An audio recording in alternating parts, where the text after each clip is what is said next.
Selamat datang kembali di Jalan Cermin. Terima kasih sudah mendukung channel ini. Jangan lupa like, komen, dan subscribe. Kaisar Naga yang tak terkalahkan. Bab tahun 1271 sampai tahun 1280. Kata-kata Lou Tianxing begitu mendominasi. Dia pergi ke kabinet awan sendirian dan ingin menghancurkan istana awan.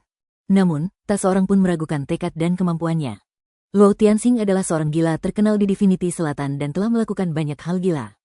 Yang terpenting adalah kekuatan Lou Tianxing. Ia berada di peringkat ke-530 dalam daftar dewa, tidak jauh lebih lemah dari ketua kabinet Pavilion Ling Xiao.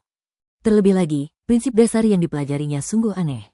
Ketika ia kehilangan akal sehatnya, kepala kabinet awan mungkin tak akan punya nyali untuk melawannya.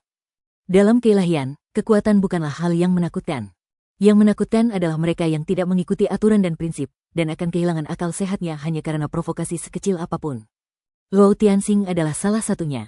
Ling Hong dan yang lainnya menatap mata itu dengan perasaan sedih. Ling Feidulah yang terbunuh. Seharusnya mereka yang melampiaskan amarahnya. Kok mereka yang ditindas? Berdengung. Ruang di dalam gua bergetar saat Luli diteleportasi keluar. Ia langsung mengaktifkan armor penyelubung. Dia juga sangat gugup. Terlalu banyak pejuang kuat di luar sana. Ia sama sekali tidak berani bergerak. Setelah yakin tidak ada kekuatan psikis yang datang, ia menyelinap keluar dengan tenang. Langkahnya ringan dan kecepatannya lambat. Beruntung semua orang di luar teralihkan oleh Lou Tianxing. Tidak ada yang memperhatikan apa yang terjadi di dalam gua. Ling Hong dan yang lainnya menatap kedua mata itu. Ling Hong menangkupkan tangannya dan berkata, "Senior Tianxing, putraku meninggal dengan cara yang mengerikan. Semua murid yang memasuki makam Raja Luna dibunuh tanpa ampun. Master Pavilion kami sangat marah. Kalau itu Xier dan yang lainnya, kamu pasti juga akan marah, kan? Aku tidak bermaksud mempersulit Xier. Aku hanya ingin mereka tetap tinggal dan bekerja sama dalam penyelidikan. Ketika pembunuhnya ditemukan, aku akan pergi ke pavilion gerimis berkabut dan meminta maaf secara langsung." Bagaimana? Luli baru saja keluar dari gua ketika ia tiba-tiba berhenti. Ia merasa kedinginan di sekujur tubuhnya. Ini karena ia mendapati sepasang mata di udara itu menatapnya dengan tenang. Hanya satu tatapan saja sudah cukup membuatnya hampir tak mampu menahan aura mengerikan itu. Kalau dia membungkuk dan duduk, kemungkinan besar dia akan mengeluarkan suara dan langsung terekspos. "Kakek!" Untungnya, Lou Xier tiba-tiba berteriak. Matanya beralih dari Luli. Lou Xier menangkupkan tinjunya dan berkata, "Karena Patriark Ling sudah mengatakannya, kakek, jangan khawatir. Kami akan bekerja sama dengannya. Dapat dimengerti jika dia sedang dalam suasana hati yang buruk setelah kematian Fei Du. Aku juga salah tadi. Gara-gara masalahku, aku membuat kakek khawatir. Itu salah ke-12. Pergi." Begitu Lou Xier berbicara, Luli kembali beraksi.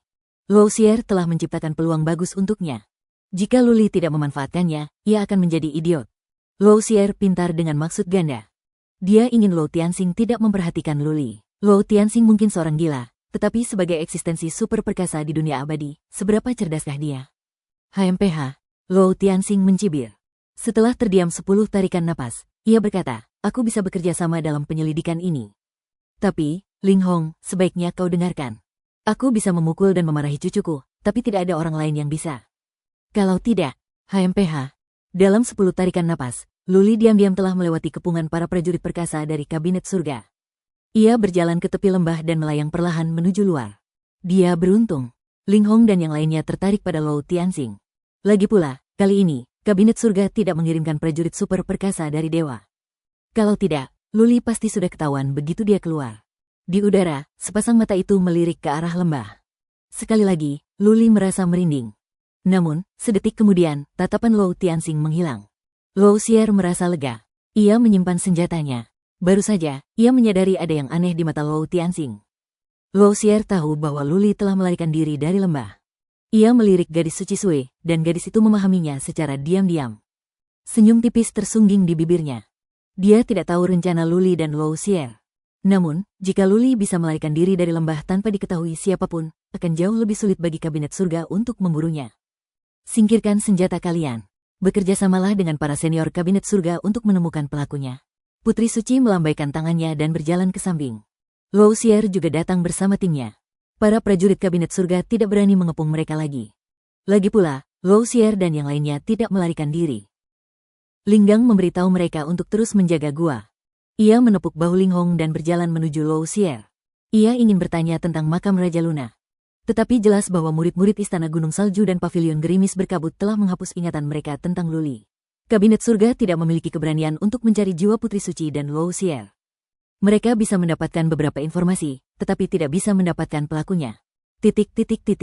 Luli telah meninggalkan lembah. Ia tak berhenti sedetik pun. Ia melesat ke kejauhan bagai rubah licik.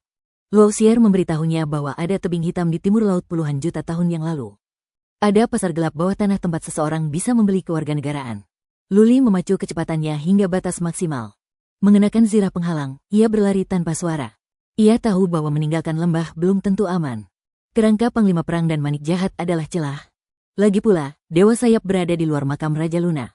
Siapa yang tahu apakah dia sudah kembali ke kantor penciptaan atau belum? Saat itu, Kabinet Surga bisa menggunakan pengaruh mereka untuk menyelidiki. Begitu Dewa Sayap mengungkap identitasnya, seluruh Dewa Selatan akan mencarinya. Luo Xier dan yang lainnya sudah keterlaluan dalam berakting.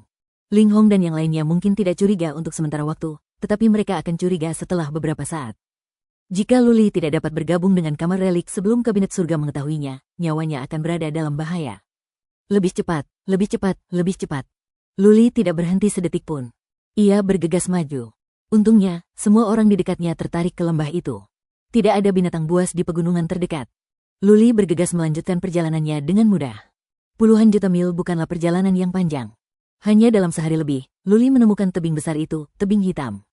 Dia berjalan-jalan dan segera menemukan beberapa riak formasi penghambatan di sebuah gua kecil. Dia juga melihat beberapa pengintai bersembunyi di dekatnya. Dia berputar dan menyimpan armor dewa.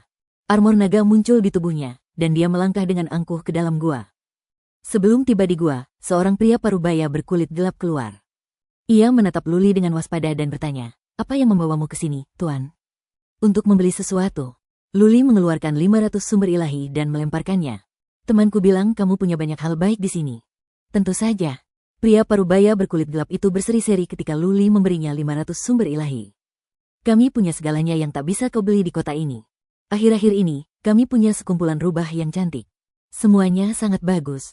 Tuan muda, kalau Tuan muda tertarik, silakan bersenang-senang dengan mereka." Pria parubaya berkulit gelap itu mengantar Luli ke gua. Begitu melangkah masuk, Luli merasa pandangannya kabur. Ia mendapati dirinya berada di sebuah aula. Ada dua baris wanita cantik jelita berdiri di aula utama. Mereka semua mengenakan pakaian yang sangat terbuka. Ada 4 koridor di aula utama, kemungkinan besar mengarah ke aula samping yang berbeda. "Selamat datang, tamu terhormat." 10 wanita cantik berlutut di tanah. Payudara mereka terekspos dan wajah mereka lembut. Luli mengangguk pada dirinya sendiri. Cara pasar gelap menyambut tamu memang lumayan. Harta karun. Luli tidak punya waktu atau suasana hati untuk membuang-buang waktu. Katanya dingin. Lelaki tua itu segera menuntunnya ke koridor pertama di sebelah kiri. Setelah berjalan beberapa ratus kaki, mereka memasuki percabangan jalan dan akhirnya memasuki aula samping. Duduk di aula samping, Luli tak mau membuang waktu lagi. Ia langsung ke intinya, "Saya ingin warga negara." "Berapa harganya?" "Warga negara?" Pria tua itu mengerutkan kening. Luli baru saja memberikan 500 sumber ilahi kepada penjaga gerbang. Bagaimana mungkin orang kaya seperti itu tidak menjadi warga negara? Namun, lelaki tua itu tidak bertanya lebih lanjut.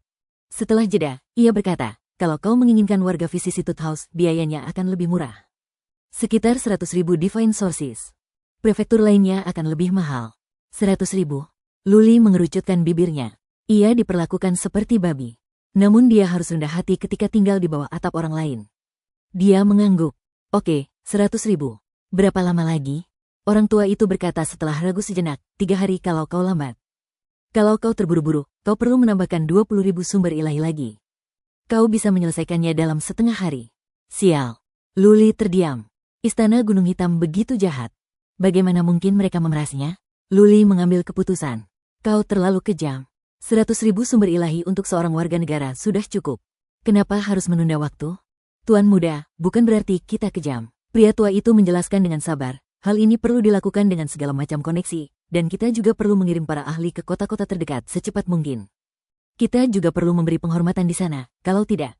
Oke, 120.000. Lakukan sekarang. Luli mulai kesal. Cincinnya bersinar saat ia mengeluarkan setumpuk sumber ilahi, melemparkannya ke tanah, dan berkata, "Ini 50.000 sumber ilahi. Bayar sisanya setelah selesai." "Oke, tidak masalah." Lelaki tua itu mengumpulkan semua sumber ilahi. Ia mengeluarkan sebuah botol kecil dan menyerahkannya kepada Luli. "Tuan muda, tolong beri saya 3 tetes darah Anda. Saya akan meminta seseorang untuk mengurusnya." Ini akan selesai dalam setengah hari. Luli meneteskan 3 tetes darah ke sana. Lalu, ia keluar dan berkata, ada yang harus kulakukan. Aku akan kembali setengah hari lagi. Tetua itu mengantar Luli pergi dengan hormat. Setelah Luli keluar dan memastikan tidak ada yang mengikutinya, zirah penghalang muncul dan ia pun menghilang. Kemudian ia menemukan tempat di luar tebing Gunung Hitam dan duduk bersila. Dia mengkhawatirkan orang-orang di Istana Gunung Hitam. Bagaimana jika mereka mencuri asal-usul ilahinya dan melaporkannya ke Istana Api Biru? Saat itu, ia akan dikepung oleh sekelompok tentara resmi saat ia duduk di dalam. Ia tidak akan bisa melarikan diri. Tak lama kemudian, beberapa orang terbang keluar dari tebing hitam. Mereka mengeluarkan binatang buas kekosongan dan terbang menjauh. Luli menunggu dengan sabar. Setelah setengah hari, orang-orang itu kembali dan memasuki gua. Luli menunggu sebentar. Ia duduk di luar sebentar untuk memastikan tidak ada prajurit prefektur atau prajurit pengejar di dekatnya. Kemudian, ia menampakkan diri dan masuk ke dalam gua. Sang tetua mengeluarkan jimat Gyokcian, menyerahkannya kepada Luli, dan berkata, Tuan Muda, ini token identitas Anda. Dengan token ini, Anda adalah warga Vicissitude House. Luli mengambil jimat giok itu dan merasakannya. Ia bisa merasakan hubungan spiritual dengan jimat giok itu. Pada jimat giok itu terdapat 2 karakter, Changyan, yang ditulis dengan kaligrafi tebal. Luli pernah melihat jimat giok ini sebelumnya. Banyak prajurit prefektur memilikinya. Ya. Gelombang, Luli lega menjadi warga negara. Setidaknya, ia bisa keluar masuk kota sesuka hati dan pergi ke kantor ruang waktu. Dia tidak terburu-buru pergi. Dia memikirkannya dan bertanya, apakah kamu punya kristal darah? Luli hanya memiliki 1 kristal darah tersisa. Senjata terbesarnya, kerangka panglima perang, hanya bisa digunakan sekali. Begitu dia bertemu musuh yang kuat dan bagian terakhir kristal darah habis, dia harus menunggu kematian. Kristal darah. Si penatua mengerutkan kening. Ia mengeluarkan sebuah buku. Dia membolak-balik beberapa halaman, menunjuk kristal merah dan bertanya pada Luli, apakah ini? Luli mengangguk. Ya, berapa harganya? Saat ini stoknya habis. Kita harus mendapatkannya dari kantor pusat. Kalaupun bisa, stoknya pasti terbatas. Kristal darah itu bahan langka. Sang tetua melanjutkan, harganya setidaknya 100.000 sumber ilahi untuk 1 keping. Butuh setidaknya setengah tahun untuk mendapatkannya dari kantor pusat. Tuan Muda, jika Anda membutuhkannya, Anda dapat membayar uang muka agar saya dapat menghubungi kantor pusat. 100.000 sumber ilahi? Luli berkedip, tak bisa berkata-kata. 1 gerakan dari kerangka panglima perang setara dengan 100.000 sumber ilahi. Bagaimana dengan 100 gerakan berturut-turut? Bukankah itu akan menghabiskan 10 juta sumber ilahi? Tentu saja, Luli tahu bahwa Istana Gunung Hitam adalah pasar gelap bawah tanah. Segala sesuatu bisa dijual dengan harga puluhan kali lipat dari harga pasar. Tidak untuk saat ini. Aku akan kembali jika butuh sesuatu. Baiklah. Bisakah kau memberiku peta detail daerah sekitar? Luli berdiri dan bersiap untuk pergi. Sang tetua menyerahkan gulungan kulit dari cincinnya dan berkata sambil tersenyum, ini gratis, Tuan Muda. Istana Gunung Hitam menyambut kunjungan Anda kapan saja. Luli menyerahkan sisa sumber ilahi dan berjalan keluar. Tak lama kemudian, ia menghilang dan meninggalkan area itu. Dia mengambil jalan memutar untuk memastikan bahwa Istana Gunung Hitam tidak mengirim siapapun untuk mengikutinya. Luli memeriksa peta.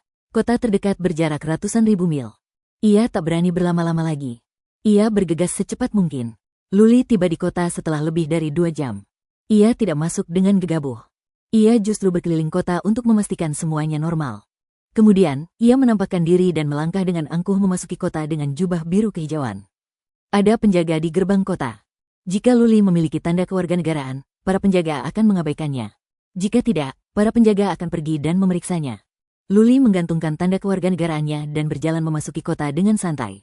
Para prajurit prefektur di gerbang kota meliriknya sekilas, tetapi tidak terlalu memperhatikannya. Luli pun berjalan memasuki kota. Oke.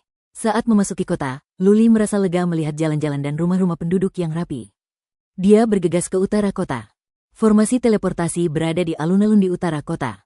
Dia harus pergi ke kota terdekat dan kemudian menemukan kantor ruang waktu. Sebenarnya, dia bisa berteleportasi ke lembah relik dari kota lain, tetapi jaraknya terlalu jauh. Butuh waktu setidaknya 1 tahun baginya untuk mencapai lembah relik. Lembah relik tidak berada di rumah Vicissitude, tetapi di prefektur Matahari Selatan, 2 prefektur dari rumah Vicissitude. Di alun-alun utara, Luli menyerahkan sumber ilahi dan melangkah ke dalam formasi teleportasi. Setelah sekejap, ia tiba di sebuah kota besar. Istana Ruang Waktu. Luli keluar dari formasi teleportasi. Tak lama kemudian, ia tertarik oleh sebuah kastil hitam besar di sisi kiri alun-alun. Ada 3 kata yang terukir di kastil itu, kantor ruang waktu. Paviliun keberuntungan surgawi, aula kehidupan dan kematian, sekte pengrajin. Luli juga melihat 3 kastil dengan ketinggian yang sama.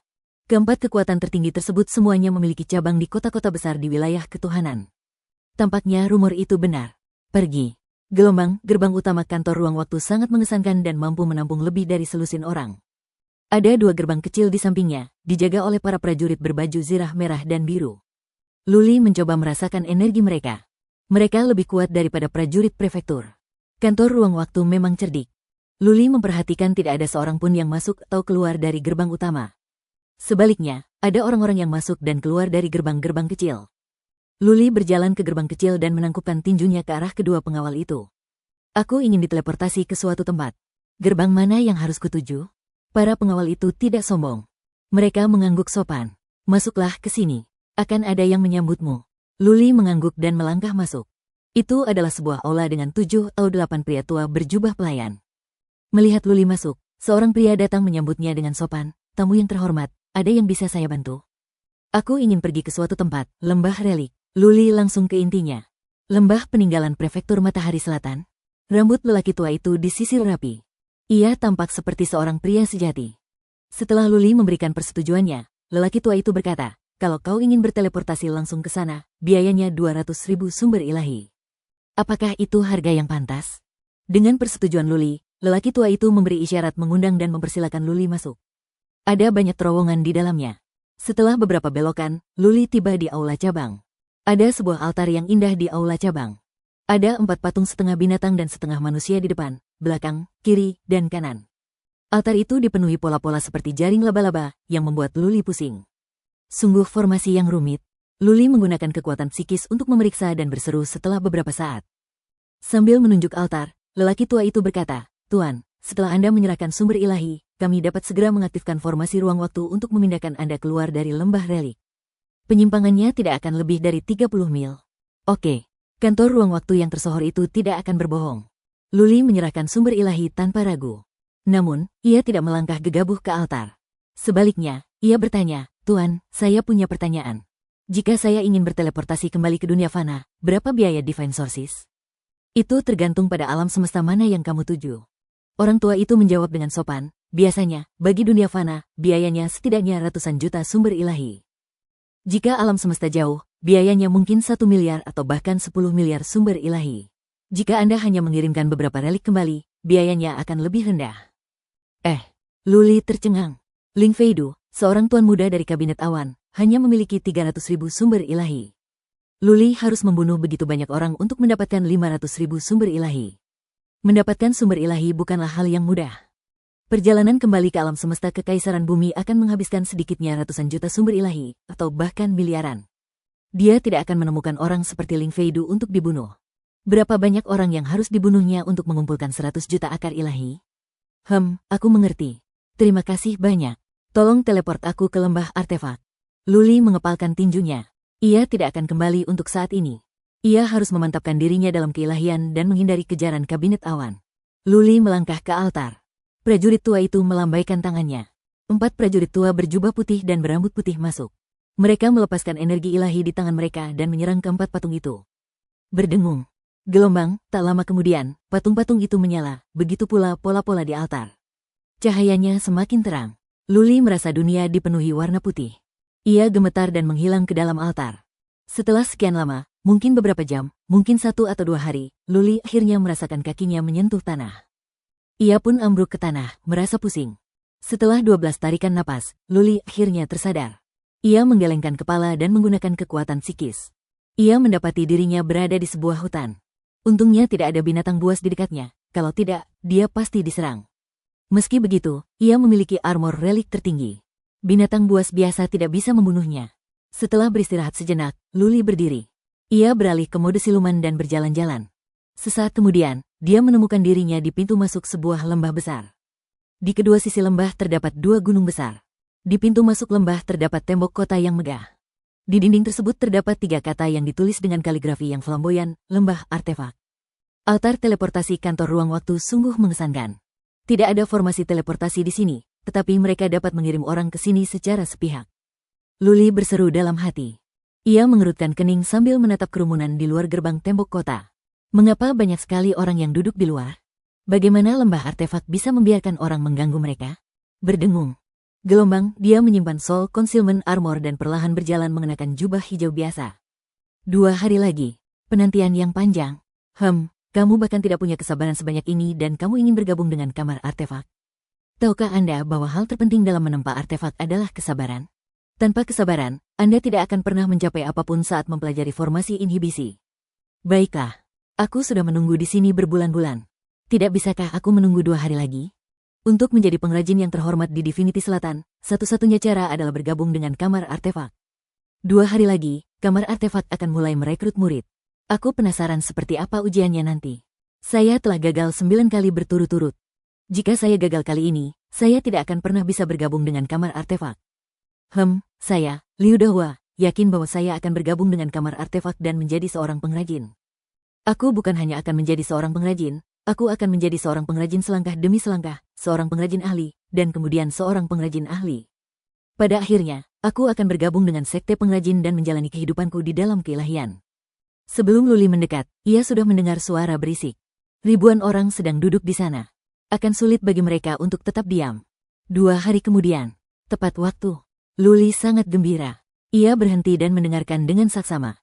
Ia ingin mendapatkan lebih banyak informasi agar bisa bergabung dengan kamar artefak tanpa risiko apapun. Wus, wus, wus.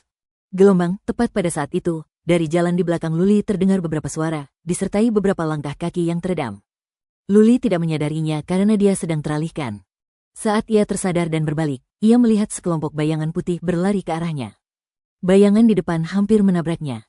Enyah. Gelombang, seorang gadis berteriak. Kemudian cambuk putih melesat ke wajah Luli. Apa?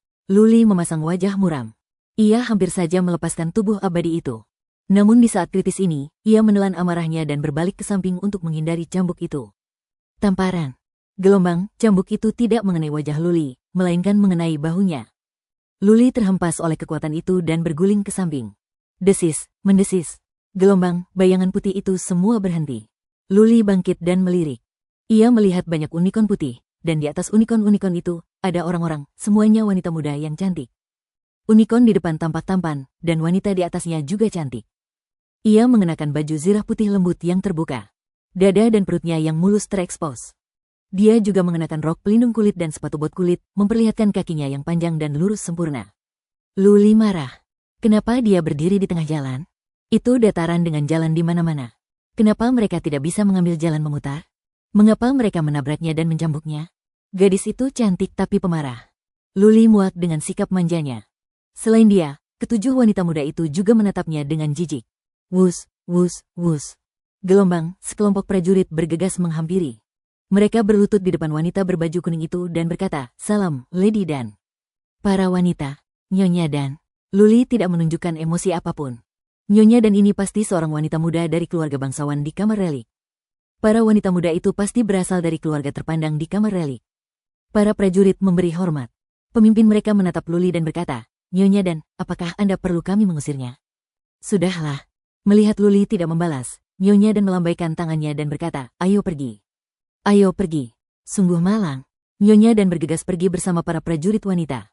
Para prajurit itu menatap Luli dengan dingin, lalu bergegas menuju gerbang kota. Luli frustrasi. Para prajurit itu pasti mengingatnya. Jika dia ingin bergabung dengan kamar relik, itu akan jauh lebih sulit. Dia bahkan mungkin tidak akan punya kesempatan untuk lulus penilaian. Sial. Ini benar-benar menyebalkan. Luli mengepalkan tinjunya. Jika ia punya pilihan, ia akan berbalik dan pergi. Ia tidak akan pernah bergabung dengan kamar relik. Ia tak punya pilihan selain menundukkan kepala ketika berada di bawah atap orang lain.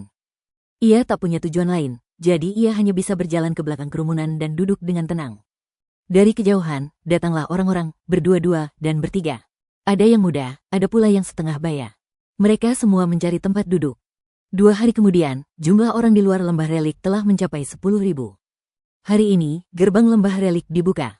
Keluarlah 10 lelaki tua berjubah hitam dan sekelompok prajurit berjubah putih. Beberapa masih muda dan beberapa setengah baya. Mereka pastilah murid-murid kamar relik. Totalnya, ada lebih dari 100 orang. Swish, swish, swish. Gelombang, puluhan ribu orang berdiri dengan gugup. Kamar relik merekrut murid setahun sekali. Ada puluhan ribu orang di sini, tetapi pada akhirnya, hanya puluhan orang yang bisa bergabung dengan kamar relik, atau bahkan lebih sedikit lagi. Semua orang tentu saja sangat gugup. Halo semuanya. Saya Tetua Tian Haikyang dari Paviliun Artefak. Panggil saja saya Tetua Tian.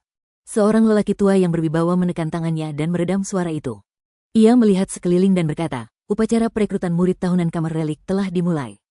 Saya tidak akan membuang waktu lagi. Saya hanya ingin mengatakan bahwa semuanya akan dilakukan sesuai aturan Paviliun Artefak kami. Jika ada yang mencoba membuat masalah, jangan salahkan kami karena menanganinya sesuai aturan. Seperti yang kalian semua ketahui, Paviliun Artefak kami berfokus pada pemurnian senjata. Oleh karena itu, pemahaman tentang formasi dan batasan, serta bakat di bidang ini, sangatlah penting. Selanjutnya, akan ada 2 ujian. Jika kamu lulus kedua ujian ini, kamu akan dapat memasuki lembah artefak untuk ujian terakhir. Jika kamu lulus, kamu akan menjadi murid terdaftar di aula artefak dan berkesempatan untuk belajar cara menembak senjata. Setelah pidato panjang, Patriark Tian melambaikan tangannya dan berkata, sekarang, ujian pertama akan dimulai. Nanti, kita akan membangun formasi ilusi untuk menjebak kalian semua. Hanya mereka yang dapat keluar dalam waktu 2 jam yang akan lulus ujian pertama. Pembentukan ilusi? Luli sangat gembira. Karena Bloodvine sangat ahli dalam menghancurkan formasi, ujian ini tidak akan terlalu sulit. Dia akan bisa keluar dalam 2 jam. Tidak, aku harus keluar secepatnya. Luli memikirkannya. 2 hari yang lalu, dia menyinggung Nyonya dan beberapa prajurit menyimpan dendam padanya. Luli harus cukup mampu untuk memastikan bahwa dia bisa bergabung dengan Kamar Relik tanpa gagal. Peri darah, nanti akan ada formasi ilusi. Kau harus segera memecahkannya dan bantu aku. Luli memberitahu peri darah. Ia mengeluarkan manik jahat dan memegangnya di tangannya. Peri darah buru-buru merentangkan tentakelnya ke dalam tubuh pria itu. Akhirnya, ia diam-diam meraih ke dalam tanah. Oke, aktifkan formasi ilusi. Patriark Tian melambaikan tangannya. 10 murid berjubah putih di belakangnya datang dan berdiri di sudut. Mereka mengeluarkan banyak batu formasi dan beberapa benda aneh lainnya untuk disiapkan. Bangkit. Gelombang, sesaat kemudian, seorang murid berteriak. Luli dan yang lainnya diselimuti kabut putih dan menghilang. Gemerisik, gemerisik, gemerisik. Gelombang, terdengar langkah kaki di gerbang kota. Nyonya dan keluar bersama sekelompok gadis. Ia menghampiri Patriark Tian dan bertanya sambil tersenyum, Paman Tian, apakah ada yang bagus kali ini? Omong kosong. Patriark Tian berpura-pura marah. Nyonya dan, panggil saja aku kakek Tian karena usiaku. Jangan kasar begitu. Aku akan melaporkanmu pada kakekmu. Haha. Gelombang, Nyonya dan menjulurkan lidah merah mudanya.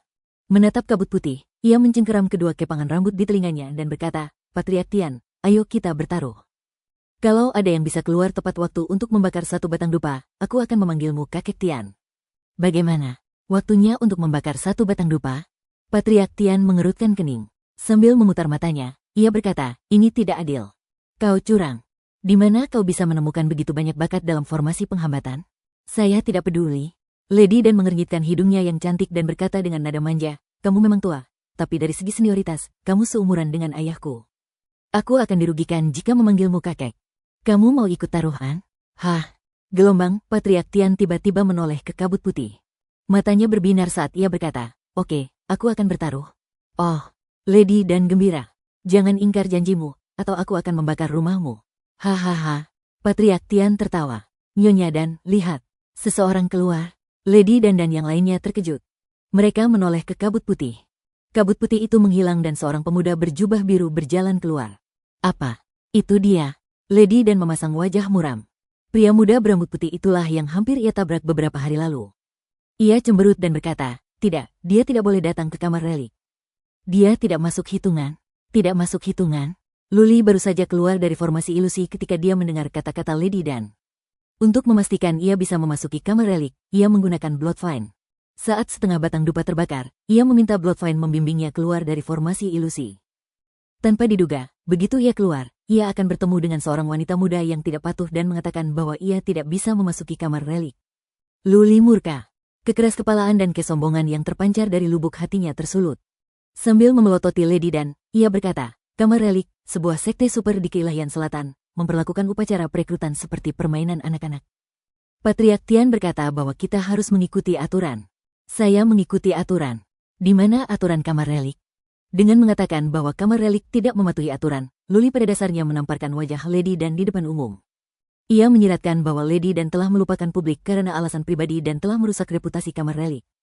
Nyonya Dan mengerti maksud Luli. Ia memelototinya dan berkata, kau pikir kau siapa? Kok bisa lancang banget? Apa kamu mau mati saja? Cukup. Patriark Tian berteriak, seseorang, bawa Lady dan masuk. Kamar relik punya aturannya sendiri. Akulah yang bertanggung jawab atas upacara perekrutan ini. Nyonya Dan, jika kau berani membuat keributan lagi, aku akan melapor kepada kepala dan menghukummu dengan berat. Oke. Gelombang, Lady Dan menangis terseduh-seduh. Ia memelototi Luli, lalu bergegas masuk ke lembah relik bersama para prajurit wanita. Patriark Tian sedikit tenang. Menatap Luli dengan lembut, ia berkata, anak muda, kamar relik punya aturannya sendiri. Kau telah melakukannya dengan baik.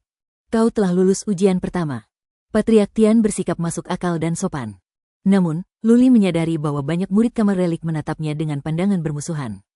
Memikirkan Nyonya Dan yang nakal itu, Luli pun berpikir 2 kali. Luli berdiri di pinggir lapangan. Ia sedang berjuang. Ia berada dalam dilema. Jika dia tidak bergabung dengan kamar relik, dia tidak akan tahu harus lari kemana. Mengingat pengaruh kabinet awan, hanya masalah waktu sebelum mereka menemukannya. Saat itu, ia harus menghadapi puluhan prajurit perkasa dan ratusan makhluk abadi dalam daftar. Bahkan Kaisar Langit Terbalik pun tak akan mampu bertahan. Jika dia bergabung dengan kamar relik, dia bisa membayangkan masa depannya tidak akan mudah. Dia mungkin akan disiksa sampai mati oleh wanita muda yang nakal itu. Lady Dan pasti menikmati status tinggi di kamar relik karena dia berani berbicara dengan berani di hadapan para leluhur. Patriark Tian telah memarahinya di depan Luli. Dia pasti telah mengutuk Luli ratusan kali. Tak apa. Aku akan menanggungnya. Setelah berpikir panjang, Luli memutuskan untuk tetap tinggal. Jika dia meninggalkan kamar relik, dia pasti akan mati. Jika dia tetap tinggal, dia mungkin masih punya kesempatan untuk bertahan hidup. Dia tidak bisa mempertaruhkan nyawanya dan tidak bisa impulsif. Jika dia mati, Jiang Qiling, Bai Qiuxue, dan Bai Xiaoshuang tidak akan bisa bertahan hidup. Waktu terus berjalan. Lebih banyak orang keluar dari kabut asap. 2 jam kemudian, 5 hingga 600 orang telah keluar. Oke. Nonaktifkan formasi. Patriark Tian memberi perintah ketika waktunya habis. 10 murid menonaktifkan formasi. Mereka yang ada di sana merasa kecewa dan putus asa. Oke, teman-teman, kalian gagal kali ini. Silakan kembali. Patriark Tian melambaikan tangannya. Beberapa prajurit mulai membersihkan tempat itu. Mereka tidak ingin pergi, tetapi mereka pergi dengan enggan. Awalnya masih banyak orang yang berdiri di luar, tetapi kini lebih dari separuhnya sudah pergi, sehingga tempat itu kosong melompong. Patriark Tian memandang Luli dan ratusan orang lainnya, lalu berkata, baiklah. Selanjutnya, kita akan menjalani ujian kedua, yaitu menghancurkan formasi. Namun kali ini, Anda harus menghancurkan formasi itu sendirian, formasi jebakan. Kalian masing-masing punya waktu untuk membakar 1 dupa. Kalian akan beruntung jika bisa keluar dari formasi jebakan tepat waktu untuk membakar 1 dupa. Ayo kita mulai. Siapkan formasi. Patriark Tian melambaikan tangannya. Lebih dari 100 murid bergerak.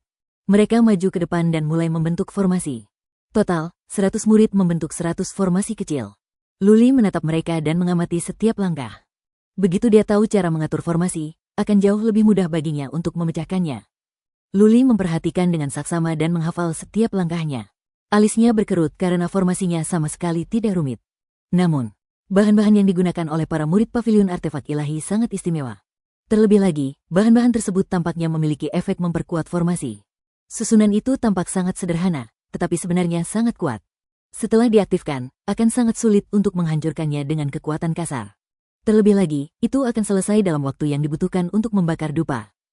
Jika aku menggunakan kerangka Dewa Perang, aku seharusnya bisa menghancurkannya dalam 1 gerakan. Luli merasa sangat disayangkan. Ia tidak bisa menggunakan kerangka Panglima Perang, Tubuh Abadi, dan Taoist Tuli. Mengingat kemampuannya, akan sulit baginya untuk menembus formasi tersebut. Baiklah. 100 orang pertama akan masuk. Patriark Tian melihat bahwa sudah waktunya, ia melambaikan tangannya, dan Luli serta yang lainnya berjalan masuk ke dalam formasi kecil itu. Murid di luar mencurahkan energi ilahi, dan lingkaran cahaya gelap muncul dan menyelimuti Luli. Dunia di depan Luli menjadi gelap. Ia terperangkap dalam lingkaran hitam. Satu-satunya cara untuk keluar adalah dengan menghancurkan formasi tersebut. Peri darah, hancurkan formasi. Luli tidak khawatir ketika melihat lingkaran hitam itu. Malah, ia senang. Orang-orang di luar tidak bisa melihat apa yang terjadi di dalam, dan peri darah bisa bersembunyi lebih baik. Peri darah mengulurkan tentakelnya. Sesaat kemudian, Luli mendengar suara peri darah di benaknya, Tuan, ini aneh. Formasi ini jauh lebih mudah daripada yang pertama. Bahkan mereka yang tahu sedikit tentang formasi pun bisa memecahkannya. Saya rasa ada yang salah. Lebih mudah dari yang pertama. Luli mengerutkan kening. Ini tidak masuk akal. Yang kedua pasti lebih sulit daripada yang pertama. Kalau tidak, apa gunanya tes ini? Mengapa mereka tidak membiarkan ratusan orang itu lewat saja? Pasti ada yang salah. Jangan bergerak, Luli berkata setelah berpikir sejenak. Kemudian, ia mulai berpikir. Ia menggunakan kekuatan psikisnya untuk memeriksa formasi kecil itu. Ia berpikir cepat, mencoba mencari tahu apa masalahnya. Waktu terus berjalan. Luli sama sekali tidak khawatir. Formasi itu bisa retak kapan saja. Jika dia tidak bisa menemukan masalahnya, dia tidak akan bisa lulus ujian bahkan setelah berhasil memecahkan formasi itu. Saya tidak bisa lewat. Luli tiba-tiba menepuk kepalanya. Ia mendapat pencerahan. Ia teringat kata-kata terakhir Patriark Tian, setiap orang punya waktu untuk membakar satu dupa. Keluar dari formasi tepat waktu untuk membakar satu dupa saja sudah cukup. Untuk yang pertama, Patriark Tian menjelaskan bahwa keluar dari formasi dalam 2 jam sudah cukup untuk lulus ujian. Namun untuk yang kedua, Patriark Tian mengatakan keluar dari formasi sudah cukup. Dengan kata lain, keluar dari formasi tepat waktu untuk membakar satu dupa tidak berarti lulus ujian kedua. Formasi itu bisa menjebak orang, tetapi juga bisa menjebak pikiran. Rubah tua yang licik, Luli berseru dalam hati. Biasanya, orang-orang akan memiliki pola pikir yang sama. Yang pertama adalah menembus formasi, dan yang kedua juga menembus formasi. Waktunya terbatas. Mereka akan berusaha semaksimal mungkin untuk keluar dari formasi secepat mungkin. Tak seorang pun menyadari jebakan dalam kata-kata Patriark Tian. Untuk lolos pada ujian kedua, tampaknya formasi tersebut tidak boleh retak, atau waktu pembakaran satu batang dupa harus terlewati. Luli mengambil keputusan. Ia menunggu dengan tenang. Setelah satu batang dupa habis terbakar, ia melemparkan beberapa batu formasi dan menuangkan energi ilahi agar peri darah dapat menghancurkan formasi secara diam-diam. Berdengung, gelombang, perisai gelap itu menghilang. Hampir bersamaan, lebih dari 20 orang berhasil menembus formasi. Mereka hampir mencapai waktu yang sama dengan Luli. Adapun yang lainnya, mereka semua telah menembus formasi tersebut. Oke, Patriark Tian memandang Luli dan lebih dari 20 orang lainnya sambil tersenyum. Kalian telah lulus ujian kedua. Yang lain yang berhasil menembus formasi sebelumnya telah gagal. Apa? Lebih dari 70 prajurit yang telah menerobos formasi sebelumnya tercengang. Mereka memandang Luli dan yang lainnya dengan jijik. Mereka tidak menyangka merekalah yang akan didiskualifikasi. Mengapa? Benar. Bukankah kita sudah merusak formasinya? Aku memecahkannya dalam waktu yang cukup untuk membakar setengah batang dupa. Kenapa kita gagal? Benar, benar. Apakah kamar relik begitu tidak masuk akal? Banyak orang langsung berteriak, tidak mau menerima hasil tersebut. Beberapa tampak sedang memikirkan sesuatu dan menyesalinya. Apakah saya katakan bahwa memecahkan formasi dalam waktu satu batang dupa terbakar dapat lulus ujian? Pikirkan kembali apa yang saya katakan. Patriark Tian berkata dengan dingin, kamu ingin menjadi pengrajin, tetapi kamu bahkan tidak bisa melihat melalui perangkap sederhana. Formasi penghambatan adalah jebakan dan jebakan. Jika kau bahkan tidak bisa melihat melalui permainan kata, kau tidak akan memiliki masa depan yang cerah sebagai pengrajin. Banyak orang kembali sadar. Tak seorang pun berani berteriak lagi. Mereka masih marah, tetapi tak seorang pun berani membantah. Ayo pergi. Patriark Tian melambaikan tangannya. Para prajurit mulai mengusir lebih dari 70 orang. Melihat ratusan orang yang belum mengikuti ujian, Patriark Tian berkata, giliran kalian. 100 dari kalian akan memulai putaran kedua. Luli dan lebih dari 20 orang lainnya saling memandang dengan lega. Mereka tahu ada yang tidak beres dan teringat kata-kata Patriark Tian. Meski begitu, mereka mempertaruhkan segalanya untuk menghancurkan formasi setelah satu batang dupa terbakar. Itu berisiko. Tes-tes lainnya memiliki gaya yang berbeda-beda. Namun, ada satu kesamaan, terdapat berbagai macam situasi dan jebakan. Level ini bukan ujian kemampuan menembus formasi, melainkan ujian kemampuan memecahkan situasi. Ujian kemampuan menembus jebakan dan rencana jahat. Hasilnya tragis. Dari 5 atau 600 orang, hanya sekitar 100 yang lulus ujian. Ini baru ujian kedua. Jika puluhan orang tereliminasi pada ujian ketiga, hanya puluhan orang yang bisa bergabung dengan kamar relik dari 10.000 orang. Tingkat eliminasinya terlalu tinggi. Mereka yang tereliminasi akan langsung diusir. Mereka bahkan tidak akan berkesempatan menyaksikan keseruannya. Ketika kelompok terakhir selesai menilai, Penatua Tian melambaikan tangannya dan berkata, baiklah, bagi yang lulus penilaian, ikuti kami ke lembah artefak untuk memulai babak penilaian terakhir. Selama kalian lulus, kalian akan menjadi murid terdaftar di aula artefak. Mereka mengikuti Patriark Tian ke lembah relik. Lebih dari 100 murid menjaga perimeter. Jelas, mereka berjaga-jaga jika Luli dan yang lainnya masuk dan membuat masalah. Wah, lembah relik itu luas sekali. Begitu Luli dan yang lainnya memasuki kota, mereka melihat banyak kastil. Kastil-kastil itu tidak dibangun berdekatan. Ada kastil-kastil di sana-sini. Mereka tak dapat melihat ujung lembah relik. Lembah itu tidak tampak seperti sebuah kota, melainkan sebuah suku besar yang terdiri dari banyak desa. Pemandangan di lembah relik sungguh indah. Bahkan ada sungai kecil. Luli dan yang lainnya berjalan menyusuri jalan utama di tengah. Mereka memperhatikan sesuatu yang menarik, orang-orang di lembah relik sedang sibuk. Mereka masuk, tetapi tidak menarik banyak perhatian. Banyak orang yang tinggal di kastil tidak keluar untuk menyaksikan keseruannya. Beberapa orang sedang terburu-buru. Mereka hanya melirik Luli dan yang lainnya, tidak terlalu memperhatikan. Bangunan-bangunan di lembah relik tampak tidak teratur, tetapi orang-orang di sini tampak sibuk. Banyak orang khawatir. Luli bahkan melihat seseorang sedang membaca buku di pinggir jalan. Yang lain tidak memperhatikan ketika mereka lewat. Sepertinya semua orang di sini terobsesi. Luli mengangguk. Suasana di kamar relik terasa menyenangkan. Kebanyakan orang di sini pastilah pengrajin. Mereka semua fokus menempa artefak dan formasi penghambatan. Terobsesi dengan sesuatu adalah cara termudah untuk meraih kesuksesan. Kalau tidak, bagaimana mungkin seseorang bisa menghasilkan relik yang bagus dengan bermain-main seharian? Rombongan itu berjalan selama 1 jam sebelum akhirnya tiba di sebuah alun-alun besar. Ada banyak tungku api di alun-alun kecil itu, dan ada banyak peralatan, material ilahi, dan kristal yang bertumpuk di tanah di sampingnya. Penatua Tian memimpin kerumunan. Ia melirik kerumunan dan berkata, penilaian terakhir, penyempurnaan senjata. Seperti yang kalian semua tahu, pavilion artefak kami terkenal di selatan alam ilahi karena pemurnian artefak kami. Pemurni peralatan memiliki status terkemuka di mana-mana. Jika kalian ingin bergabung dengan pavilion artefak kami, kalian harus memiliki pemahaman tentang pemurnian artefak. Penilaian terakhir adalah pemurnian artefak. Tentu saja, aku tidak akan memintamu untuk memurnikan artefak ilahi. Kamu hanya perlu memurnikan embrio artefak ilahi dalam 3 hari. Kami akan mengevaluasi embrio artefak yang Anda buat dan memilih separuh terbaik. Separuh terbaik akan dapat bergabung dengan pavilion artefak kami. Sedangkan untuk sisanya, aku harus memintamu untuk pergi dengan penyesalan, jadi kali ini, tolong lakukan yang terbaik. Ekspresi Luli berubah. Dia tidak tahu apa-apa tentang menempa artefak. Semua buku yang dibacanya dari Tian Lingxi adalah tentang formasi penghambatan. Ada banyak buku tentang penempaan di aula itu, tetapi dia belum membaca satu pun. Oh tidak. Gelombang, Luli merasa getir melihat banyak orang mempunyai rencana yang dipikirkan secara matang. Semua orang di sini seharusnya sudah siap. Dia satu-satunya yang datang ke sini tanpa tahu apa-apa. Tentu saja, kamar relik sedang merekrut murid untuk menguji kemampuan dasar mereka. Orang-orang itu pasti sudah lama belajar menempa artefak. Dia satu-satunya yang tidak tahu apa-apa. Apa yang harus saya lakukan? Luli mengerutkan kening. Apakah dia akan gagal di ambang kesuksesan? Apa yang harus dia lakukan jika dia tidak dapat bergabung dengan kamar relik? Hampir 100 orang akan mengerjakan artefak secara bersamaan.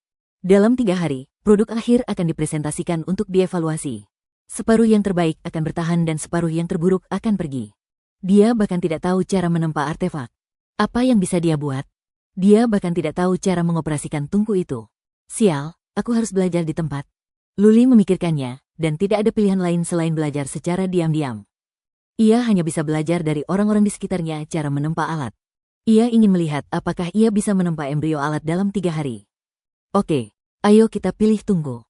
Patriark Tian melambaikan tangannya dan menambahkan, kami telah menyiapkan lusinan material dan kristal untuk Anda. Anda dapat menyempurnakan embrio apapun yang Anda inginkan. Anda dapat menentukan detailnya. Kami hanya peduli pada hasilnya, kualitas produknya. Oke, mulai hitung mundur.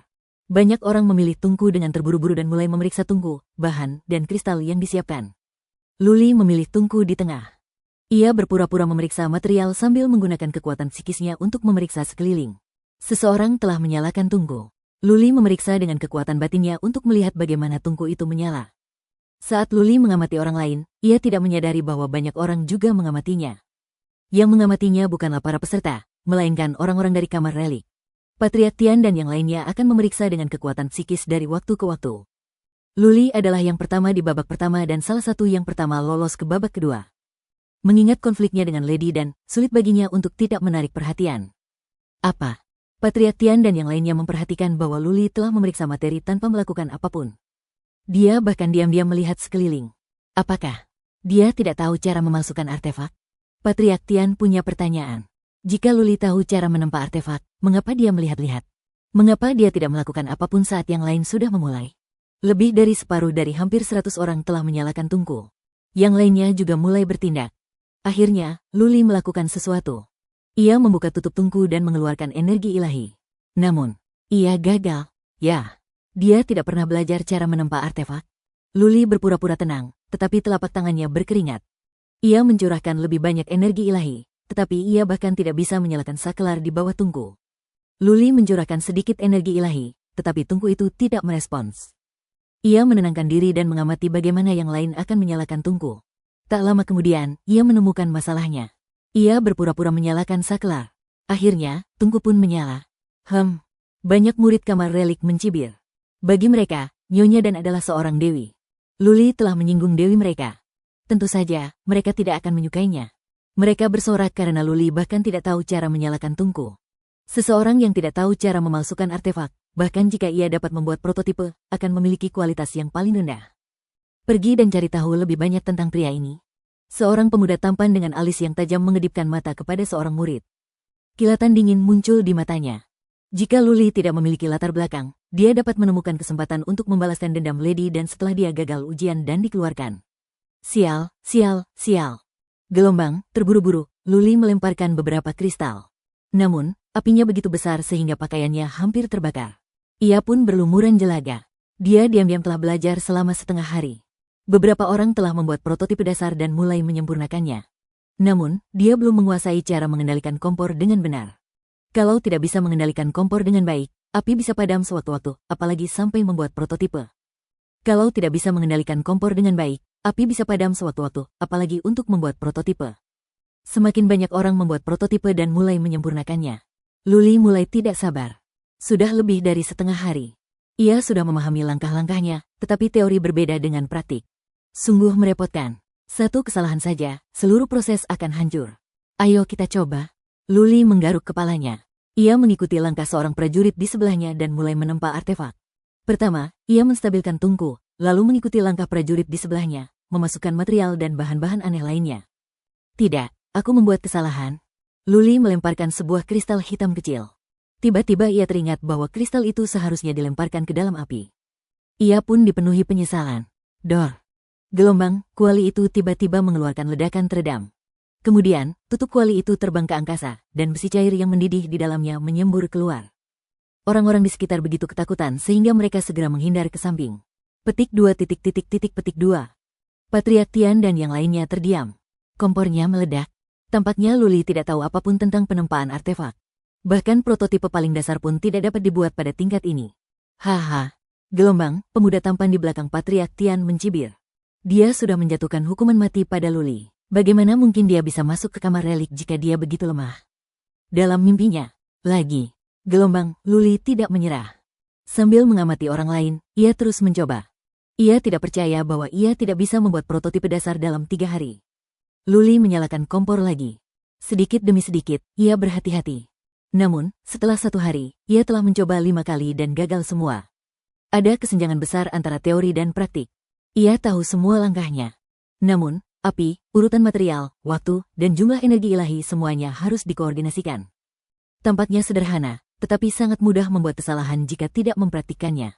Sekali kesalahan terjadi, hampir mustahil untuk berhasil menyempurnakan embrio alat. Setelah 1,5 hari, banyak orang telah menyempurnakan embrio alat yang sempurna dan mulai menuliskan formasi susunan dan batasan di atasnya. Meskipun tidak ada persyaratan untuk memurnikan artefak ilahi, mampu menuliskan batasan formasi susunan di atasnya pasti akan menambah poin. Makin tinggi level dan makin kuat susunan pembatasnya, makin tinggi pula peluang untuk menonjol. Luli mengamatinya. Separuh dari mereka telah membuat prototipe sempurna dan sedang mengukir formasi penghambatan dan formasi penghambatan. Ekspresi wajah orang-orang yang tersisa sudah tidak sedap dipandang. Saat mereka menyempurnakan embrio artefak yang sempurna, pihak lain pasti sudah menuliskan susunan dan batasan tingkat tinggi di atasnya. Ketika saat itu tiba, mereka pasti tidak akan punya harapan untuk menang. Luli dan 2 orang lainnya mengalami kemajuan paling lambat. Luli belum membuat apapun, sementara 2 orang lainnya telah membuat prototipe, tetapi kualitasnya buruk. Sekarang, mereka harus memulai lagi. Aku tidak peduli. Aku akan melakukan apapun yang aku mau. Luli sudah putus asa. Ia siap melakukan sesuatu yang acak. Sepertinya ia tak mungkin melakukannya. Lebih dari separuh orang telah membuat prototipe yang sempurna. Luli pasti akan tereliminasi. Meskipun situasinya tidak ada harapan, ia tetap membutuhkan waktu sehari untuk berhasil menyempurnakan embrio alat. Sudah 2,5 hari dan dia baru saja membuat prototipe dan itu adalah bola gelap. Bola hitam itu jelek. Bagian luarnya tidak halus dan berduri. Bola itu kasar. Dibandingkan dengan prototipe milik orang lain, itu seperti perbedaan antara relik agung dan relik kuasi. Saya tidak punya waktu untuk memperbaikinya. Luli melihat bahwa ia hanya punya waktu setengah hari lagi. Jika ia ingin menyempurnakannya, ia akan membutuhkan waktu lebih dari setengah hari. Lebih parahnya lagi, bisa saja terjadi kesalahan dan dia bahkan tidak dapat menyerahkan hasil akhirnya. Fiuh, fiuh. Gelombang, Luli memadamkan api dan duduk di tanah. Ia memegang bola hitam di tangannya, tenggelam dalam pikirannya. Dia tidak peduli lagi dengan ujian itu. Yang ada di pikirannya sekarang adalah apa yang harus dia lakukan setelah gagal ujian. Patriark Tian dan yang lainnya menggelengkan kepala ketika melihat Luli memegang bola hitam itu dengan linglung. Ia adalah pemuda yang menjanjikan. Sayang sekali ia belum pernah belajar cara menempa artefak secara sistematis. Yang lain tidak lagi memperhatikan Luli. Lagi pula, kamar relik memiliki aturannya sendiri. Barang-barang Luli tidak layak pakai. Tidak ada seorang pun yang berani berpihak padanya, bahkan meskipun dia berbakat dalam formasi penghambatan. Tidak apa-apa, aku akan melakukannya selangkah demi selangkah. Kaisar Astro pernah berkata bahwa takdir setiap orang sudah ditentukan sebelumnya. Jika surga menginginkanku mati, tak ada gunanya aku berjuang. Luli menggelengkan kepalanya setelah beberapa saat. Tiba-tiba, seseorang di sebelahnya berteriak, "Sial, orang aneh ini. Dia telah membangun formasi yang begitu kuat. Dia pasti akan lulus ujian." Luli menoleh dan melihat seorang pria memegang embrio pedang di tangannya. Embrio pedang itu dipenuhi garis-garis tebal. Sepertinya formasi itu akan segera diukir. Menulis formasi? Luli mengerutkan kening. Jika dia bisa mengukir formasi yang kuat pada bola hitam itu, dia mungkin akan mendapatkan lebih banyak poin. Sayangnya, Luli tidak tahu cara mengukir formasi penghambatan yang mendalam. Ia telah membaca banyak buku dan memiliki pemahaman tentang formasi penghambatan. Namun, ia belum pernah belajar cara menempa artefak secara sistematis. Ia tidak tahu cara mengukir formasi penghambatan yang mendalam. Tunggu. Luli tiba-tiba teringat sesuatu. Ia tidak tahu cara mengukir formasi penghambatan yang mendalam, tetapi orang lain tahu. Peri darah memiliki bakat luar biasa dalam formasi penghambatan. Jika dia bisa mengukir formasi acak dan meminta peri darah untuk memodifikasinya, bukankah dia bisa mengukir formasi penghambatan yang mendalam? Peri darah. Luli langsung berkata kepada peri darah, "Aku punya masalah. Aku sedang menempa sebuah artefak dan aku perlu mengukir formasi penghambatan di dalamnya. Tapi aku hanya bisa mengukir formasi penghambatan yang paling sederhana. Bisakah kau memodifikasinya untukku dan membuatnya lebih kuat?" Luli menjelaskan secara rinci. Peri darah mengerti, tetapi ia ragu. "Aku tidak tahu detailnya. Aku hanya bisa bilang aku akan berusaha sebaik mungkin." Kekuatan ilahi bawaan peri darah memungkinkan dia untuk menggabungkan tentakelnya ke dalam formasi penghambatan untuk mengendalikan formasi penghambatan. Jika dia dapat memiliki kendali penuh atas formasi penghambatan yang diukir Luli dan membuat perubahan-perubahan kecil, dia mungkin bisa berhasil. Luli memikirkannya dan memutuskan untuk mengukir formasi pengumpulan roh tingkat rendah. Ia pernah membaca tentang formasi semacam itu di buku-buku peninggalan Tian Lingxi. Mengukirnya pun mudah. Ia berpura-pura sedang kesurupan. Tangannya memancarkan energi ilahi saat ia menuangkannya ke dalam embrio. Dengan metode yang ia pelajari dari buku-buku Tian Lingxi, ia mulai mengukir formasi penghambatan. Formasi pengumpulan roh itu sederhana. Dalam waktu kurang dari 1 jam, Luli berhasil menyelesaikannya. Ia mengeluarkan Wigbeat dan menggenggamnya. Bloodvine mengulurkan tangannya dari Wigbeat dan menembus bola besi itu. Setelah beberapa saat, peri darah menarik tentakelnya dan berkata, "Tuan, formasi penghambatan ini terlalu sederhana. Tidak ada gunanya mengubahnya. Bagaimana kalau kamu mengukir 5 formasi pengumpulan roh lagi dan aku akan mencoba membuat beberapa perubahan?" 5. Luli mengerutkan kening. Bahkan jika dia mengukir 100 formasi pengumpulan roh tingkat rendah seperti itu, efeknya tidak akan maksimal. Namun, karena peri darah telah mengatakannya, Luli melakukannya dengan cepat. Dalam 4 jam, ia telah mengukir 5 formasi pengumpulan roh lagi. Bola besi itu kini dipenuhi garis dan pola. "Peri darah, terserah padamu," Luli berkata kepada peri darah. Ia mengulurkan tentakelnya untuk mencoba. Luli menggunakan kekuatan psikisnya untuk memeriksa sekeliling. Tidak ada yang memperhatikannya. Semua orang tampaknya yakin bahwa ia telah dieliminasi. Oke, lebih baik tidak ada yang memperhatikannya. Luli menunggu dengan tenang, merasa sangat gugup. 1 jam, 2 jam, 4 jam. Waktunya habis. Ketika waktu habis, Patriark Tian berteriak. Semua orang berdiri. Patriark Tian melambaikan tangannya dan berkata, "Berbaris dan serahkan prototipe kalian.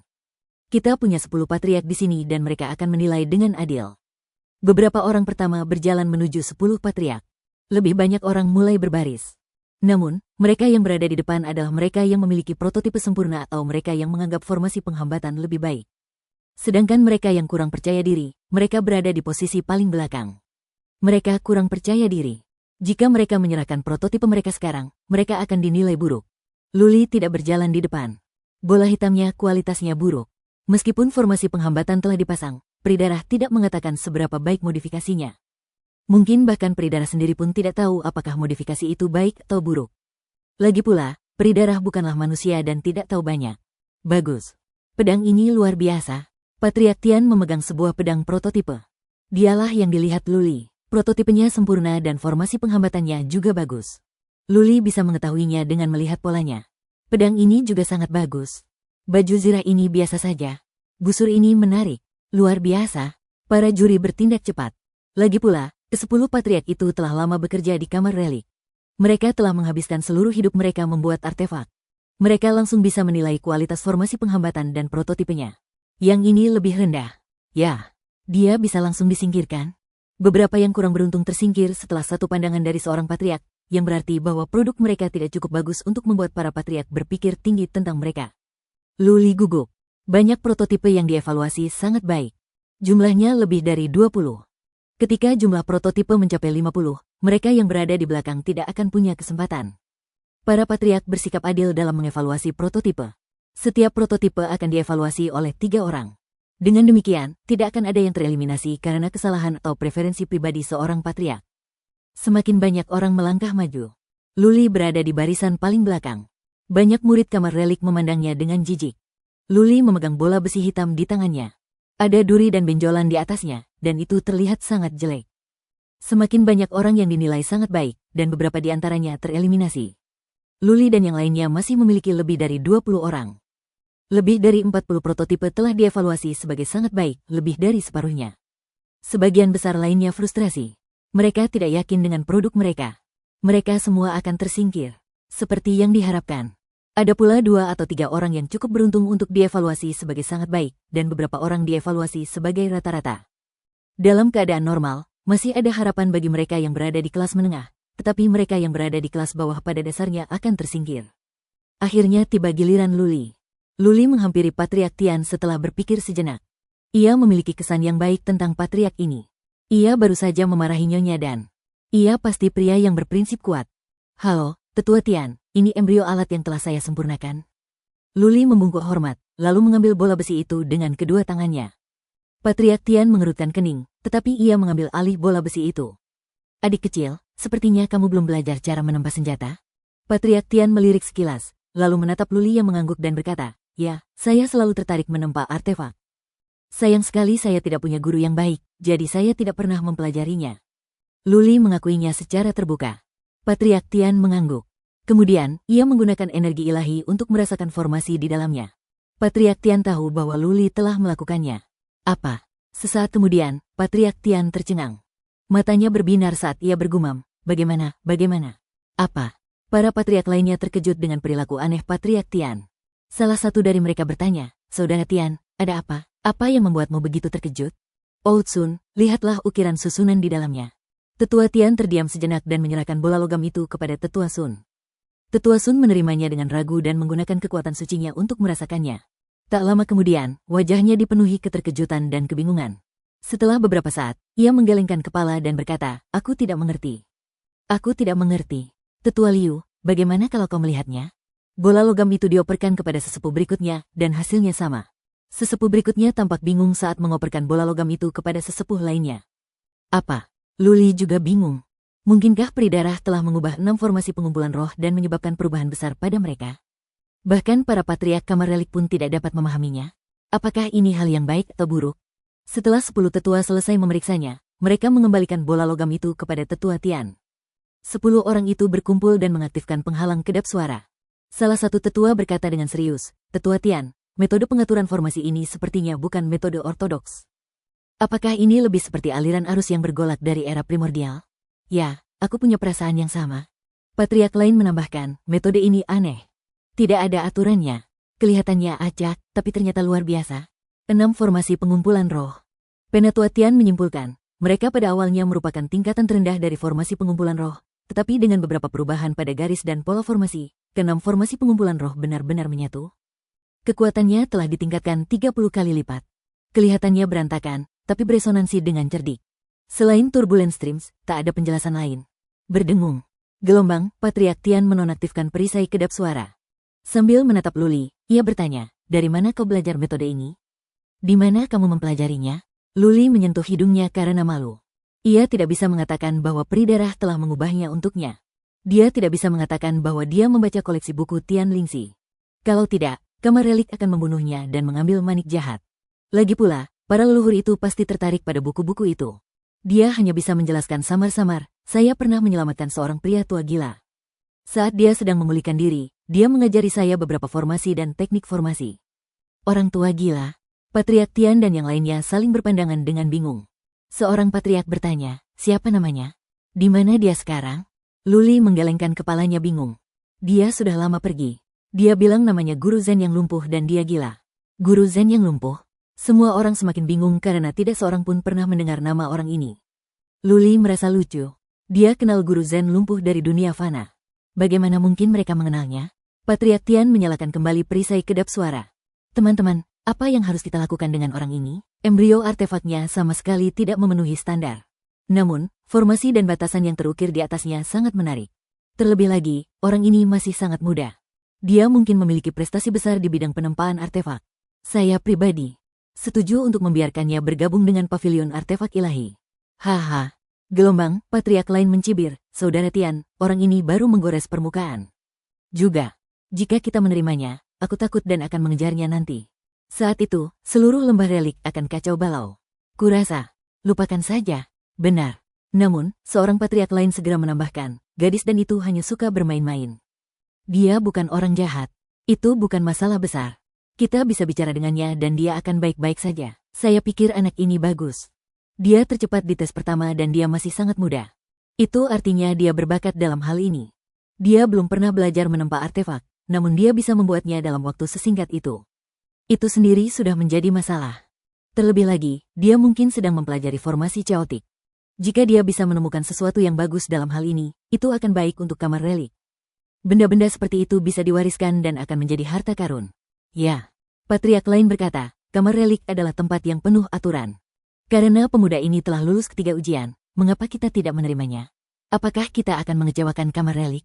Siapa yang akan bergabung dengan kamar relik di masa mendatang? Artefak prototipe pada tes ketiga memang kurang bagus, tetapi formasinya brilian. Siapa yang bisa menolak jika kita memberinya artefak yang sangat bagus? Para patriark lainnya saling berpandangan. Patriark He adalah yang paling tidak fleksibel di antara mereka semua. Dia akan berdebat dengan siapapun yang berani meragukannya selama sehari semalam. Jika tidak ada yang keberatan, biarkan saja dia lewat. Patriark Tian memutuskan. Saya akan bicara langsung dengan ketua tentang Lady Dan. Dia jenius, tapi pemarah. Dia akan mendapat masalah jika kita terus memanjakannya. Kita tidak bisa menolak pemuda yang menjanjikan hanya karena gadis dan ini melanggar aturan kamar relik. Karena Patriark Tian sudah mengatakannya, yang lain tidak akan berkata apa-apa lagi.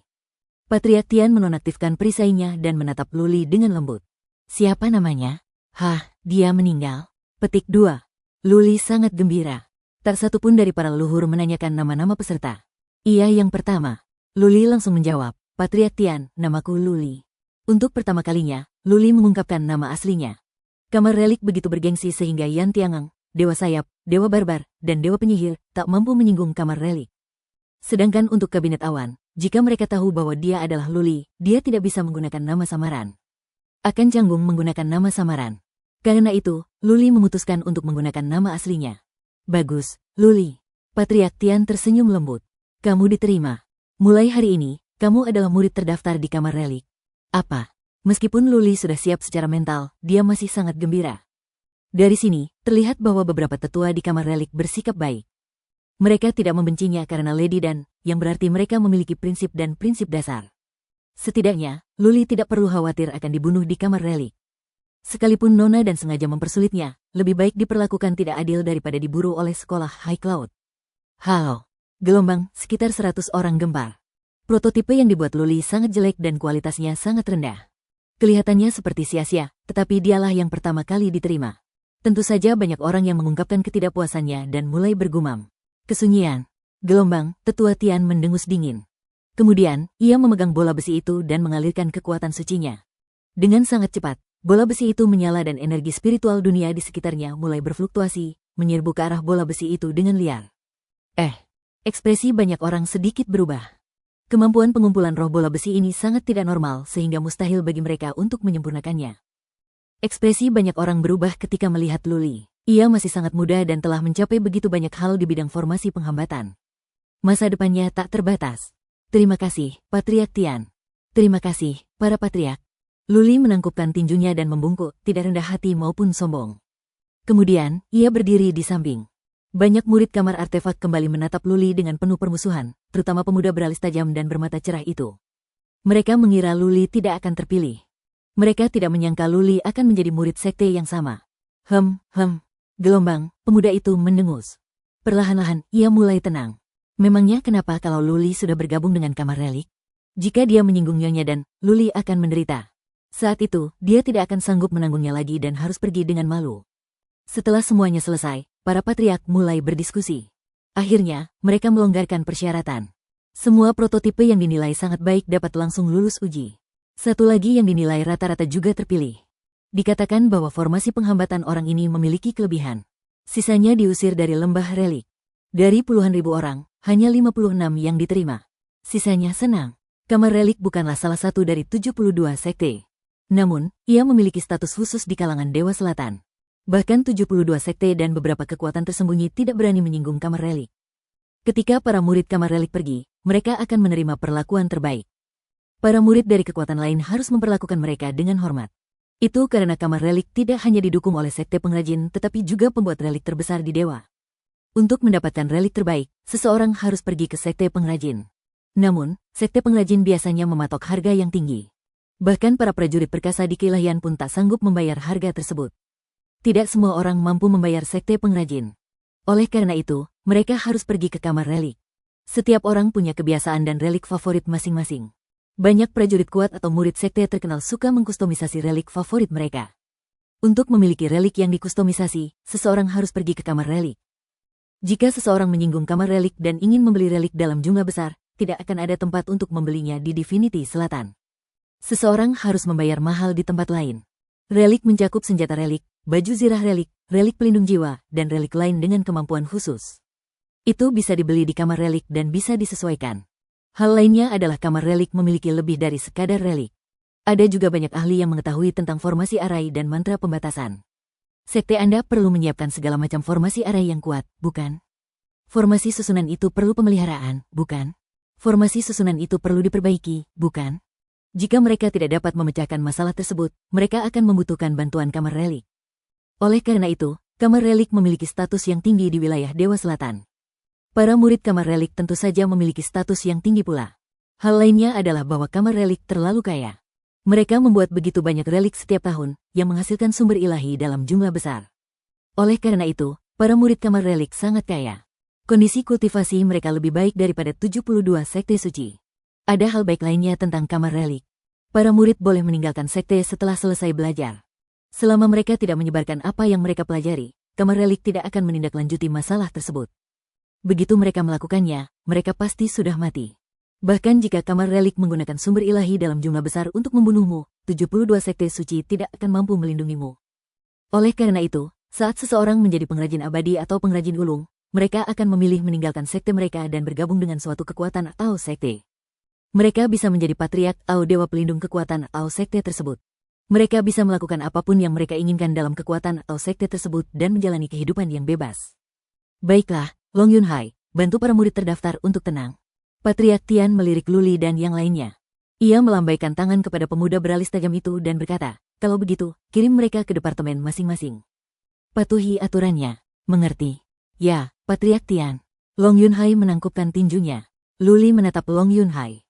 Jantung Luli berdebar kencang saat mengingat tatapan dingin di mata Long Yunhai. Patriark Tian telah meminta pemuda ini untuk membuat pengaturan. Luli takut dia tidak akan memiliki kehidupan yang baik di masa depan. Akankah Long Yunhai mengirimnya untuk membersihkan jamban selama beberapa tahun? Para leluhur pergi. Pemuda tampan, Long Yunhai, melambaikan tangan dan berkata, ayo ikut aku, semuanya. Long Yunhai dan 12 murid membawa Luli dan yang lainnya ke sebuah istana. Setelah memasuki istana, Long Yunhai mengeluarkan sebuah buklet dan memberikannya kepada para murid. Ia melirik Luli dan yang lainnya lalu berkata, ini adalah aturan sekte. Kalian harus mengingatnya dengan baik. Jika kalian melanggar 10 aturan pertama, kalian akan dibunuh di tempat. Tidak ada yang bisa menyelamatkan kalian. Jika Anda melanggar 10 aturan terakhir, Anda akan dikeluarkan dari kamar relik. Jika Anda melanggar 30 aturan terakhir, Anda akan dihukum oleh Balai Hukum Pidana.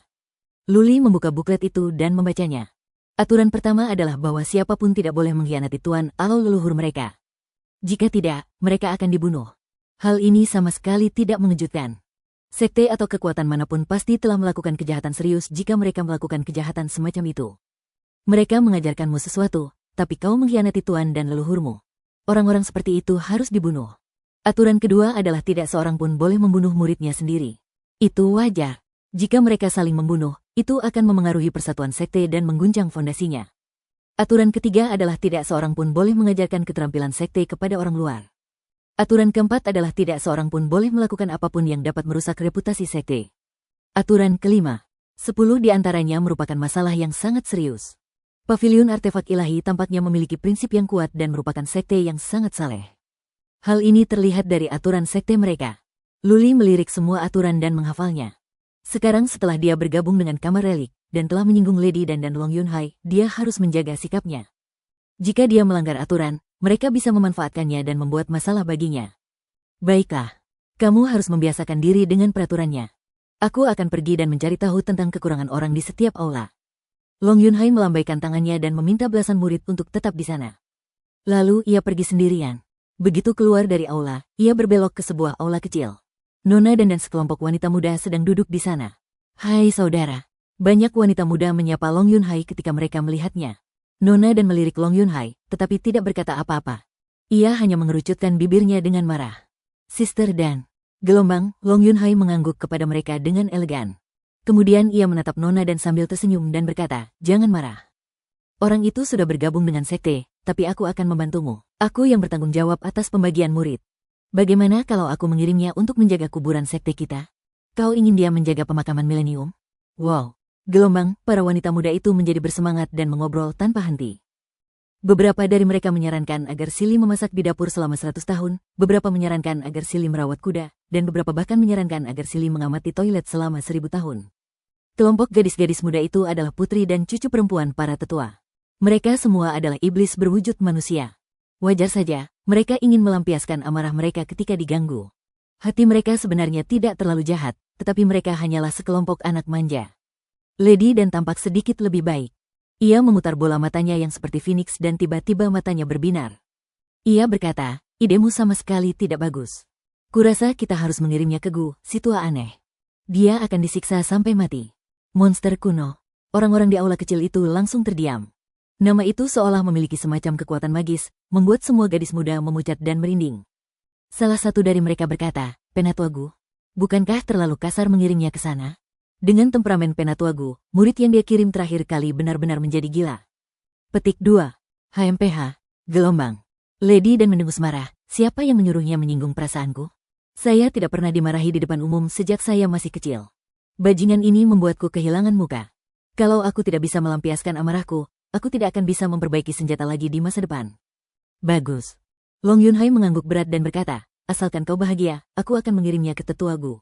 Bukankah dia bangga dengan formasi penghambatnya yang kuat? Tetua Gu adalah salah satu tetua terbaik di faksi kami.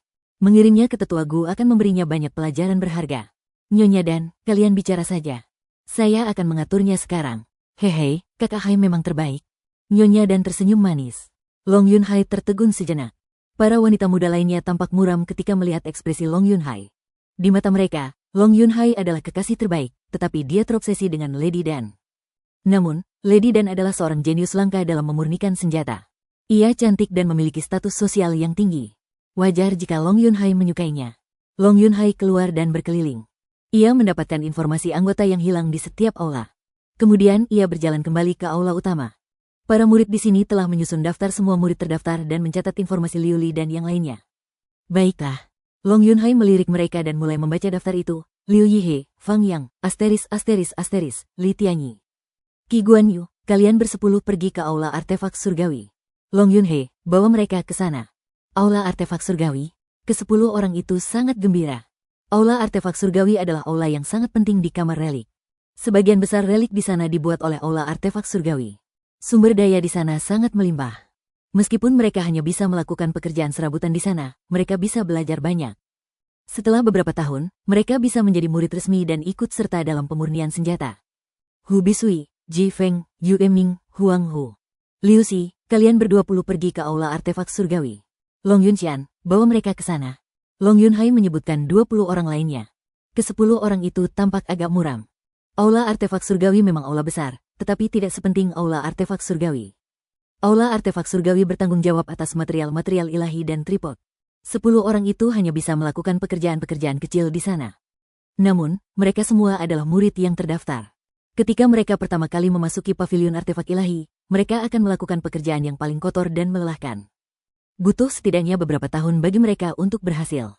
Ke-10 orang itu memahami situasi tersebut, tetapi mereka tidak dapat menahan rasa kecewa. Zhao Diming, Zhao Kucheng, Tang Tao, Wang Huatian. Orang-orang terus dikirim ke berbagai aula. Beberapa dari mereka tampaknya memiliki koneksi di dalam dan ditugaskan untuk melayani tetua tertentu. Beberapa bahkan dikirim ke aula pertempuran. Aula pertempuran di pavilion artefak ilahi hampir tidak memiliki kesempatan untuk bertarung. Tidak ada yang berani menyinggung pavilion artefak ilahi. Oleh karena itu, aula pertempuran tidak terlalu bagus. Semakin banyak orang yang pergi. Hanya 7 orang yang tersisa. 10 orang lainnya mulai merasa gugup. Mereka telah mengirim orang ke aula besar, jadi kemana sisanya akan diatur untuk pergi? Tak seorang pun bisa yakin. Mendesah. Luli menghela napas pelan. Long Yunhai tidak menatapnya. Kelihatannya adil dan benar, tetapi Luli tahu bahwa Long Yunhai sudah punya rencana. Luli hanya bisa menunggu untuk menderita. Luli. Sesaat kemudian, Long Yunhai meneriakkan sebuah nama. Luli mendongak dan menatap mata Long Yunhai. Ia tahu cepat atau lambat ini akan terjadi. Long Yunhai berhenti sejenak dan mengamati beberapa orang di sekitar Luli. Kemudian, ia menunjuk salah satu dari mereka dan berkata, Qian Huanhan, kau dan Luli akan pergi ke tempat tetua Gu. Dengarkan perintah dan pengaturan tetua Gu. Penatua Gu? Luli sedikit terkejut. Long Yunhai tidak mengirimnya untuk membersihkan toilet atau menjaga pemakaman. Sebaliknya, ia mengirimnya ke tempat seorang tetua. Mengapa Long Yunhai memperlakukannya dengan baik? Ini tidak masuk akal. Penatua Gu. Wajah beberapa murid di sekitar Long Yunhai berubah. 3 dari 7 orang di sekitar Luli juga berubah. Mereka memandang Luli dan Qian Huanhan dengan iba. Qian Huanhan tampak agak konyol. Ia menggaruk kepalanya bingung. Jantung Luli berdebar kencang. Sepertinya tetua Gu ini tidak mudah dilayani. Bukan saja dia tidak akan bisa belajar apapun dari tetua Gu, tetapi dia juga akan menjalani kehidupan yang menyedihkan. Bersambung.